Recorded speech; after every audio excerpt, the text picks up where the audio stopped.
આણંદથી સમાચાર આવી રહ્યા છે। બાકરોલ કોલોનીમાં પશુઓના પૂળામાં આગ લાગી। બાકરોલ કોલોનીમાં મૂકેલા પૂળાની અંદર આગ લાગી। ઘાસનો મોટો જથ્થો આગની ઝપેટમાં આવતા અફરાતફરી મચી। મોટી માત્રામાં રાખેલા ઘાસના પૂળાનો જથ્થો બળીને ખાખ થયો છે। આગ લાગતા સ્થાનિકોએ આગ બુઝાવવાના પ્રયાસો પણ હાથ ધર્યા હતા। ઘટનાની જાણ થતાં જ ફાયર વિભાગની ટીમો પણ સ્થળ ઉપર આવી પહોંચી હતી। ઘટનાના દ્રશ્યો પણ સામે આવ્યા છે। દૂર દૂર સુધી ધુમાડાના ગોટે ગોટા ઉડતા પણ નજરે પડ્યા હતા। તો ઘાસના પૂળામાં આગ લાગતા आसपास लोकों पण अफरातफरीनो माहौल जोवा मळ्यो हतो।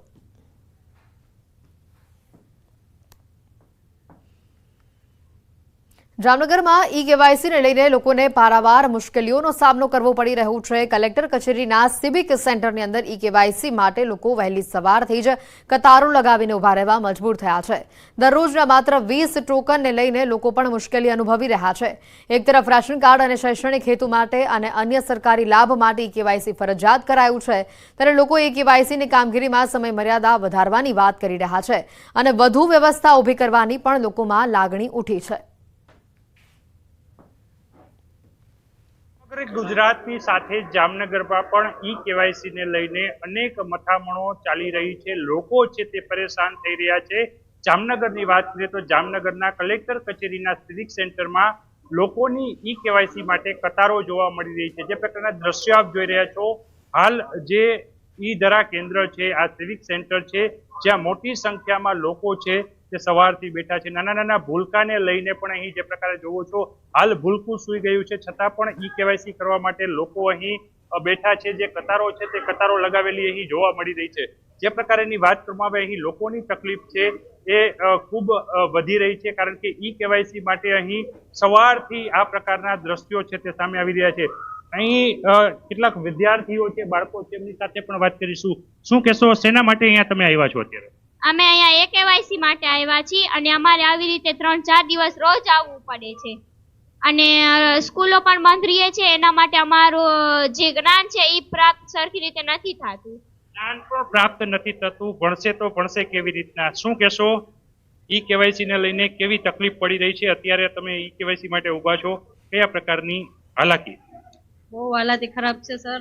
ई-केवायसी એટલે છોકરા પણ દુખી છે અને પબ્લિક એ દુખી છે। ટિકિટ ભાડા નાખીને આવવું પડે છે, છતાંય વારો નથી આવતો, બરોબર? તો સરકારને થોડું કહો કે એક ટેબલમાં ના હાલે, 2 વાગશે તો હમણાં બંધ કરી દેશે અને પછી કહેશે 3 વાગે આવો।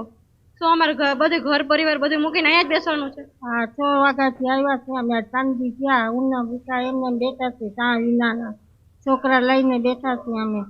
એમને હેરાન ગતિ થાય છે અમને। નથી ચા કે કાંઈ પાણી, નાસ્તો પાણી કાંઈ નથી મળતો કોઈને। લાઈનો બહુ લાંબી હોય છે અને ટોકન અમને 20 આપે છે। સવારે 5 વાગે બેઠા હોય, 5 વાગે સાહેબ આવે ને 20 ટોકન આપે છે। બાકી જો 4 લીધે માણસ હેરાન થાય છે, લોકો નથી મળતા। સાહેબને કહેવા વિનંતી એ થાય છે, અમને 20 નહીં અમને 50 ટોકન કહી દો, તો બીજા તો 50 લઈને નીકળી જાય, બાકી બીજાનો વારો આવે કે ના આવે। ई-केवायसी શેના માટે કરાવવું પડે છે? પરમિટ માટે। આ પરમિટ માટે તમે ના કરો તો તમારે રાશન પાણી બધું બંધ થઈ જશે। લોકોને હાલાકી ન પડે એ પ્રકારનું કે ई-केवायसी છે તે થાય તેવી માગણી ઉઠવા પામી છે।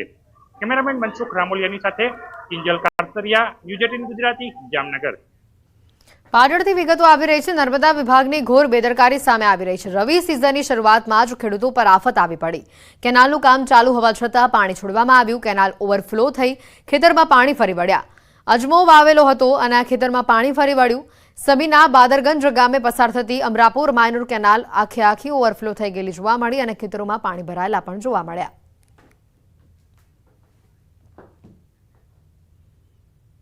સાબરકાંઠા જિલ્લાના ખેડૂતો માટે ખુશીના સમાચાર આવી રહ્યા છે। ધરોઈ ડાબા કાંઠાની કેનાલમાં સિંચાઈ માટે પ્રથમ પાણી છોડવામાં આવ્યું। રવિ સિઝનમાં ખેડૂતોને સિંચાઈ માટે 6 આપવાનું હોય છે અને આ પાણીથી હિંમતનગર, ઈડર અને વડાલી તાલુકાના 93 ગામોમાં 4000 હેક્ટર જમીનમાં ખેતીની સિંચાઈનો લાભ મળશે।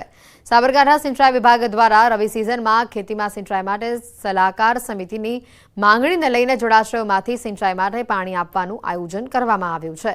ત્યારે સાબરકાંઠામાં ધરોઈ જળાશયમાંથી ડાબા કાંઠાની કેનાલમાં 6 પાણી આપવાના આયોજન પૈકી પ્રથમ પાણમાં 50 ક્યુસેક છોડવામાં આવ્યું છે। ક્રમશઃ 350 ક્યુસેક પાણી છોડવામાં આવશે। વડાલીના 13, હિંમતનગરના 15, ઈડરના 65 ગામોમાં 4000 હેક્ટર વિસ્તારમાં ખેતીને સિંચાઈનો લાભ મળશે। ડાબા કાંઠા કમાન્ડ વિસ્તારમાં રવિ સિઝન માટે આજરોજ 6 પાણ પૈકીમાંથી એક પાણ આજે 50 ક્યુસેક જેટલું છોડવામાં આવેલ છે, જેનાથી જેમાં ખેડૂત ખાતેદારશ્રીઓની માગણીને ધ્યાને લઈ ક્રમશઃ સદર પાણીમાં 300 થી 350 ક્યુસેક જેટલો પાણીમાં વધારો કરવામાં આવશે। સુરતનું રાંદેર સ્થિત વિયરકમ કોઝવે 143 દિવસ બાદ ફરી શરૂ કરવામાં આવ્યો છે। રાંદેર અને સિંગણપુર ડભોલીને જોડતો કોઝવે ખુલ્લો કરવામાં આવતા વાહન ચાલકોને મોટી રાહત મળી છે।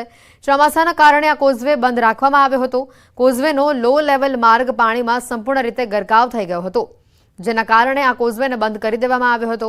હવે કોઝવેને પુનઃ શરૂ કરવામાં આવતા વાહન ચાલકોને મોટી રાહત થઈ છે। ચોમાસાની શરૂઆત થતાની સાથે જ સુરતની તાપી નદીના ઉપરવાસ ઉકાઈ ડેમ અને ઉકાઈ ડેમથી સુરત તાપી નદીના 80 કિલોમીટરના કેચમેન્ટ વિસ્તારમાં સતત પડી રહેલા વરસાદને લઈ રાંદેરથી કતારગામને જોડતો વિયરકમ કોઝવે લો લેવલ બ્રિજ પાણીમાં ગરકાવ થઈ ગયો હતો। 143 દિવસ બાદ આ બ્રિજ ફરી એક વખત લોકો માટે ખુલ્લો મૂકવામાં આવ્યો છે। દ્રશ્ય સીધા જોઈ શકાય છે કે વિયરકમ કોઝવે પરથી વાહનો પસાર થઈ રહ્યા છે। રાંદેરથી કતારગામને કતારગામથી રાંદેરને જોડતો આ લો લેવલ બ્રિજ બંધ હોવાને લઈને લોકોને કહી શકાય 5 થી 7 કિલોમીટર ફરીને જવું પડતું હતું, તે ફરવાનું આજથી બંધ થઈ ગયું છે અને ગઈકાલે મોડી સાંજથી આ લો લેવલ બ્રિજ ખુલ્લો મુકાતા વાહન વ્યવહારોમાં ખુશીનો માહોલ જોવા મળી રહ્યો છે। કેમેરામેન ભરત બ્રહ્મભટ્ટ સાથે કીર્તેશ પટેલ, ન્યૂઝ 18 ગુજરાતી, સુરત।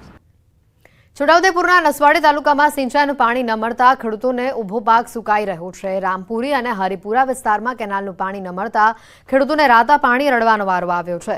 બાજુમાં જ ઢાળિયા કેનાલ છે, તેમ છતાં પાણી ન મળતા ખેતરો તરસ્યા બન્યા છે। ખેડૂતોનો આક્ષેપ છે કે છેલ્લા 8 વર્ષથી આ સમસ્યા આમની આમ જ છે। નર્મદા નિગમે વ્યવસ્થા તો કરી છે, પરંતુ કોન્ટ્રાક્ટરોની મનમાની ચાલે છે। ઢાળિયા કેનાલો બંધ કરી અને અંડરગ્રાઉન્ડ પાઇપલાઇન નાખી દેવાતા ખેતરો સુધી પાણી નથી પહોંચી રહ્યું। ખેડૂતોનો કપાસ સુકાઈ જતા મુશ્કેલીમાં તેઓ મુકાયા છે। રાત દિવસની મજૂરી અને વાવેતરનો ખર્ચ પણ હવે માથે પડ્યો છે। જો કે અનેક રજૂઆત છતાં અધિકારીઓ આંખ આડા કાન કરી રહ્યા છે।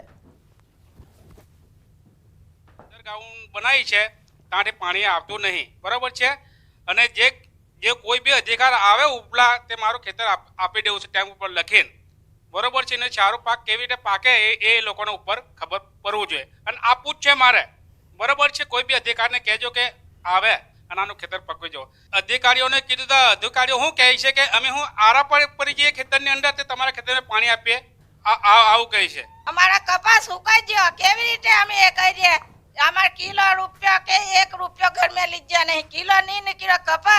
हमारे पानी की जरूर है, अत्यारे तो हमारे पानी ना मिले, हमें केवी रीते हमें पाक पानी लिए। कोई नहीं आवतो अधिकार, कोई पण आया है केनाल पे जोवा टोकी काटतो नहीं। पानी 100 रुपये कोई मेन साहेब है કે કોઈ બી સાહેબ કે અંડરગ્રાઉન્ડ નાખ્યાલું તો કોઈ બી વડેલ માણસ કેનાલે જોયો નથી। કપાસ વાવેતર કર્યું તો સાહેબ, જોમાં વરસાદ વેટર પડ્યો, આટલો કપા હોઠો કહેવાય, કાઢી નાખ્યો, શું કરી નવું ખેતી કરીએ એમ કરીને, હવે એ પાણી નહીં આવતું, હવે અમારે બેસી રહેવાનું સટા જમીને, અમારા પાણી જોઈએ, બીજું કશું નહીં।